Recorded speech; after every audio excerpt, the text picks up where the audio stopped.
रहमानिर्रहीम। आज का हमारा टॉपिक है green house effect. Green effect है क्या? ग्रीन हाउस इफ़ेक्ट उसको कहेंगे जो कार्बन डाइऑक्साइड जो है वो किस तरीके से वर्क कर रही है इन्वायरमेंट में। अब यहाँ पर आप देखें तो क्या लिखा हुआ है, हमारी जो अर्थ है, अर्थ की जो सरफेस है उसकी सराउंडिंग में बाहर से जो सनलाइट आती है, यूवी लाइट आती है, अल्ट्रावायलेट रेज आती हैं, वो सारी रेज जो है अर्थ अपने अंदर ट्रैप कर लेता है, जिसकी वजह से ग्लोबल वार्मिंग हो रही है। और इसके अलावा जो है और भी बहुत सारे रीज़न है, पोल्यूटेंट्स की वजह से, नॉइस, वो गैस पोल्यूशन जो है उसकी वजह से भी हो सकती है ये ग्रीन हाउस इफ़ेक्ट। इसका बारे में क्या लिखा है ये हम देखते हैं। Carbon dioxide produce an envelope like layer surrounding the earth, मतलब कार्बन डाइऑक्साइड की एक लेयर बनी हुई अर्थ की सराउंडिंग में। It permit the sun heat ray to flow through it and reach the earth surface. अब कार्बन डाइऑक्साइड की वजह से जो है अर्थ सरफेस पर जो है वो जो यूवी लाइट होती है वो ट्रैप हो जाती है। These rays are reflected off the earth surface and return to the upper atmosphere. ये रेज जो है रिटर्न भी हो जाती हैं अपर सरफेस में, वापस रिटर्न हो जाती हैं normal carbon dioxide layer earth surface and return concentration maintain enough heat to keep the atmosphere warm. अब जो कुछ तो वापस रिफ्लेक्ट कर देता है अर्थ की एटमॉस्फेयर और कुछ जो है एब्जॉर्ब हो जाती है। एब्जॉर्ब होने के बाद क्या करेगा, both require advantageous for maintaining a normal carbon dioxide content is both require advantageous for maintain a comfortable temperature. अब ये यहाँ पर इसमें क्या होगा कि एक टेम्परेचर को कंफर्टेबल करना पड़ेगा, मेंटेन करना पड़ेगा। तो यहाँ पर ये मेंटेन कर रही होती है, लेकिन साथ में अब हीट एब्जॉर्ब भी कर रही होती है। The earth would have been uninhabitable otherwise instead the of the current average temperature of 15 centigrade.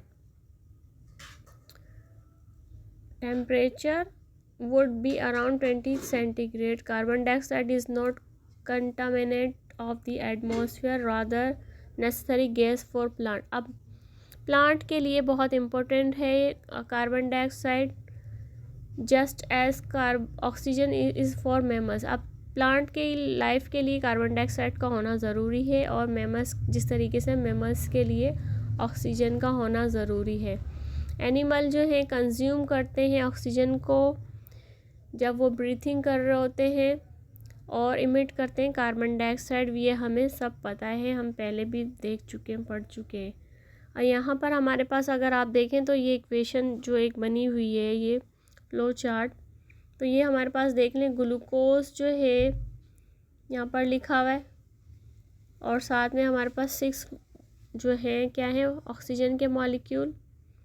जब रिस्पिरेशन हो रही है तो उस वक्त जो है क्या रिलीज़ हो रही है, कार्बन डाइऑक्साइड और वाटर रिलीज़ हो रही है। और फोटोसिंथेसिस रिएक्शन में क्या हो रहा है, कार्बन डाइऑक्साइड और वाटर जो है ये मिलकर क्या बना रहे हैं, ये बना रहे हैं इसकी प्लांट की फूड एनर्जी, जो ग्लूकोज और ऑक्सीजन की शक्ल में बन रही है। ऑक्सीजन हम यूज़ कर रहे हैं, प्लांट ऑक्सीजन यूज़ कर रहे हैं। Despite the fact that carbon dioxide is not harmful gas, it rising concentration as a result combustion of fossil fuel in various human activities in concerning। अब ये carbon dioxide की concentration जो है environment में human activities की वजह से बढ़ती जा रही है।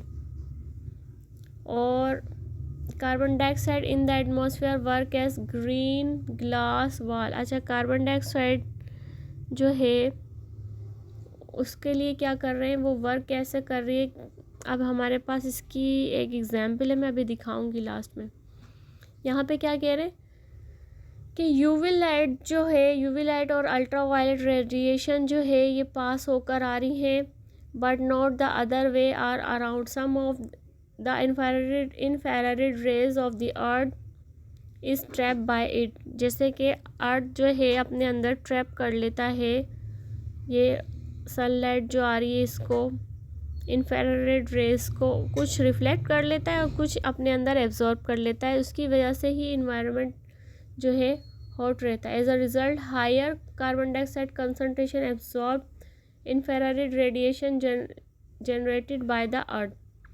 जाहिर सी बात है, जितनी ज़्यादा इंफ्रारेड रेडिएशन एब्जॉर्ब होगी तो उतना ही अर्थ में इन्वायरमेंटल चेंज आएगा। ये इन्वायरमेंटल चेंज जो है ग्लोबल वार्मिंग की वजह से भी आता है। अब यहाँ पर हमारे पास यहाँ ये लिखा हुआ है कि कार्बन डाइऑक्साइड जो है, अच्छा यहाँ पे क्या बोल रहे हैं, as a result surface average temperature progressively rise.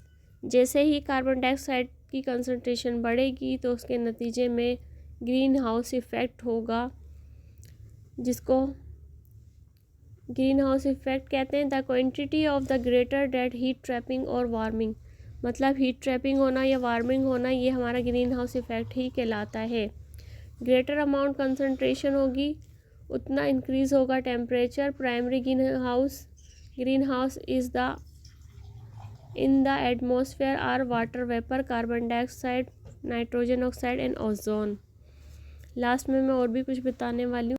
Effect, इसके इफ़ेक्ट क्या है? The accumulation of carbon dioxide in the atmosphere cause an annual increase in atmospheric temperature. सबसे बड़ा मसला ये है कि एनवायरनमेंट जो है उसमें बड़ा चेंज आ रहा है, क्योंकि एटमॉस्फेयर जो है वो उसका टेम्परेचर इंक्रीज़ हो रहा है, ठीक है, और इन्वायरमेंट रफ हो रहा है, और it produce significant shift in the weather pattern. जाहिर सी बात है, वेदर जो है उसका वो उसमें भी चेंज आ रहा है।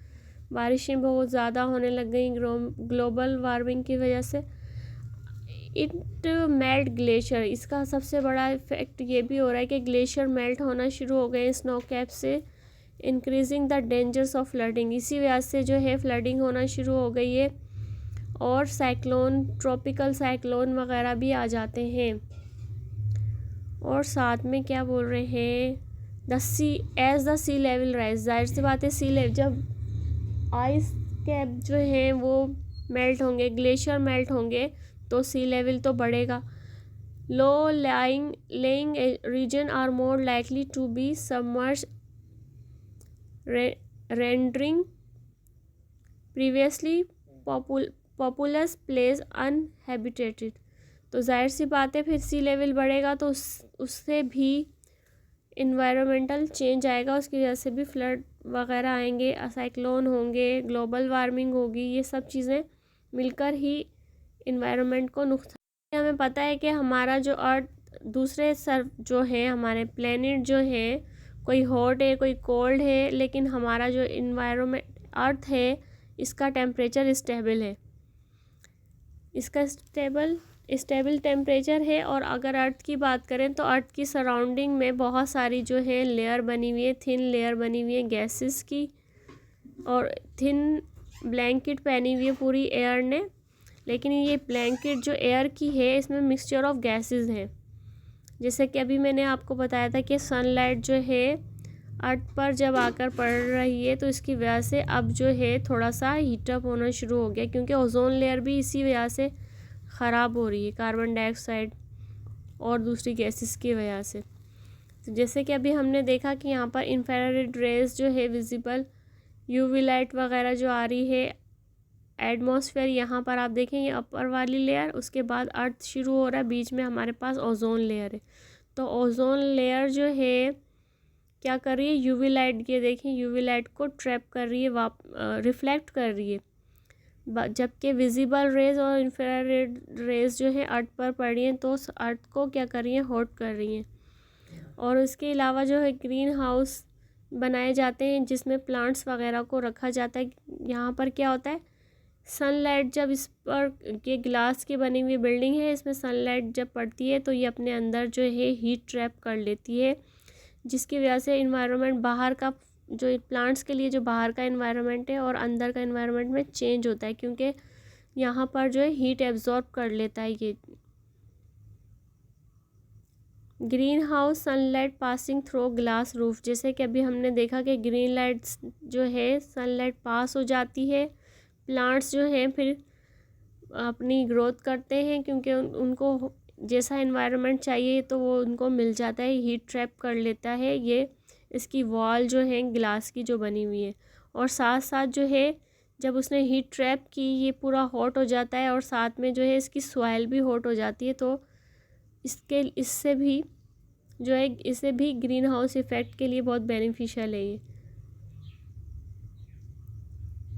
अभी हमने देखा कि यहाँ पर जो है हमारी जो है शॉर्टर वेवलेंथ जो होंगी वो एटमॉस्फेयर से गुज़र के अर्थ तक जा रही है और फिर रिफ्लेक्ट हो रही है वापस, जबकि जो है लॉन्ग वेव्स जो है जो ये क्या कर रही है, जैसे इंफ्रारेड अभी हमने देखा था, तो ये अपने अंदर अर्थ जो है क्या कर रहा है, अपने अंदर ट्रैप कर रहा है, तो इसकी वजह से ज़मीन पर बहुत बड़ा चेंज आ रहा है। और सबसे बड़ा चेंज तो इन ह्यूमन एक्टिविटीज़ की वजह से ही आ रहा है। बॉम्ब ब्लास्ट हो गए, पोल्यूशंस हो गई, फैक्ट्रीज़ की पोल्यूशन, जलाने की पोल्यूशंस, जो चीज़ें हम लोग जलाते हैं आग वगैरह, तो इन सब से मिलकर जो है इन्वायरमेंट में बहुत बड़ा चेंज आ रहा है। इसकी वजह से ही इन्वायरमेंटल पोल्यूशन हो रही है और साथ साथ ओजोन लेयर जो है वो डैमेज हो रही है।